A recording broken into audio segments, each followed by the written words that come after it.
And they did actually stay. Some of them, some didn't. And Other voice, yeah, there's plenty of other voice actors. yeah, I mean, only at like a convention. They don't like. And Todd actually, Todd Peppercorn came.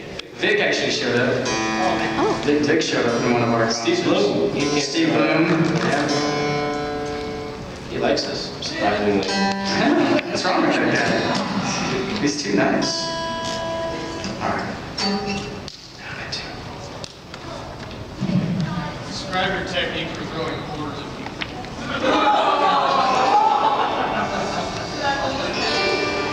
Do you guys even know that story?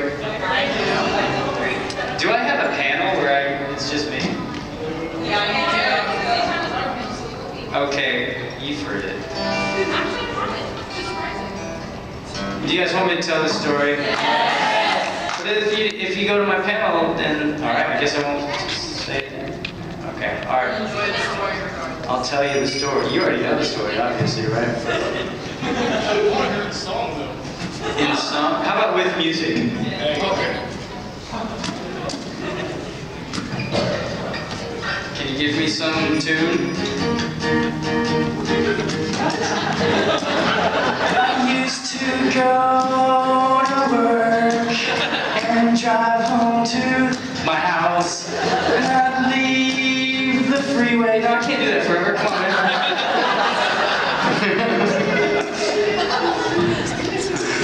Anyways, just give me something that.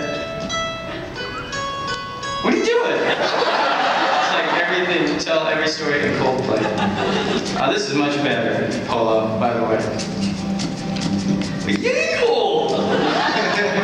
Alright, I'm just gonna tell the story then. Alright. I must maybe stand. Okay. So, that's loud. Alright. So I was working on Bleach, and I'll get another story about that. Remind me about the Bleach story later. It's just another random story. I take the freeway to get to work. I was coming home. I exit the freeway. It's off ramp, and then there's a stoplight there, and I usually take a lift under the overpass.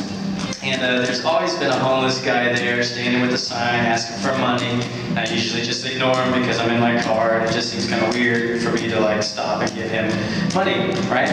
And not just one guy, but like various different people, men were there. And this one day, I exited the freeway. There's a red light, and there's like 4 or 5 cars in front of me. And I had a Ziploc bag that I was eating some carrots, left over from lunch. And behind me pulls this monster truck. And it had tinted windows, so I couldn't see who was in it, but it just felt like, monster truck!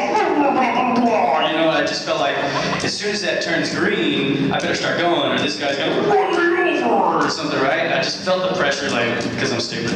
And I just felt like that, And I'm like scarfing down my carrots, and I finished them up, and I look over, and instead of like a homeless man there, I see a homeless woman there. And, I grew up in the South, in Texas. That's South, but it's not that far south. It is very far south. Anyways, so I grew up in the South, respect women, that sort of thing, and I felt like, my heart went out to her. I was like, I should give her something. And in LA, if you've ever been to LA, you've got to pay for parking everywhere. So my cup holders are full of quarters. So I just scoop up all these quarters out of my cup holder, and I put it in the Ziploc bag that's now empty, and I'm like, oh, cool. I'm like, wow, this is like, man, 2 pounds worth of quarters. She can, start a new life with this. And so I roll down the window, and like I said, she's like 4 or 5 cars away, so she's maybe me to that exit right there. Maybe even further. And I hold my hand out like this, right, with my quarters. Like this. And she's way over there. She's like, oh, she sees me from this distance and puts the sign down and goes like this. I'm like, what? You want me to get out of the car? This ain't gonna work like this. And as I'm like trying to figure out how this is gonna work, the light turns green, and the 4 or 5 cars in front of me, they just take off. And like I said, I'm still feeling that pressure of that monster truck behind me. So I kind of step on it, right? And as I'm approaching this lady, I'm like, wait a second, I'm going 20 or 30 miles an hour.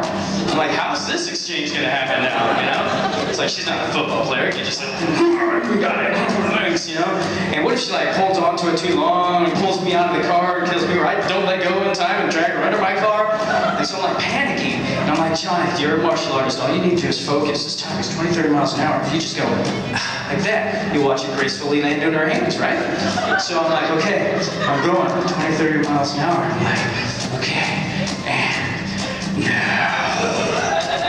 Whenever tragedy is about to happen, time slows down. And I pictured God being like, oh, hold on a second, slow this down. John is so stupid. I can't believe he did that. And so I'm going, right? I'm like, what? And I watch. This 2-pound bag of quarters flies from my hand 20, 30 miles an hour and smacks her in the face. The bag rips open. Quarters glisten as they fall to the ground. And this is all still, to me, I've seen everything. Like, I see her going like, yay, quarters, wait, no! And it hits her in the face, and it does like, if they just had like a camera on her, it's like that. It was so heavy and fast. I may as well just went, die, you know? And they're square in the face. Going everywhere. All I could do was like, no! And I'm sure she thought that I just wanted to kill her. I'm sure the guy in the monster truck behind me was like, douchebag, slow down. But I couldn't, I was going so fast, I just screeched around the corner, like, and I just kept going. True story. So my technique, if you want to know, you have to be going 20 or 30 miles an hour. And just go like this. That's all it takes. And hit them square in the face. And, you know, like I said, like that exit always had a homeless person there after that day. I'm telling you the truth, never again. There's never been a homeless person there again. To this day. Just a little white cross. On the corner there. Every time I walk by, I drop a few coins.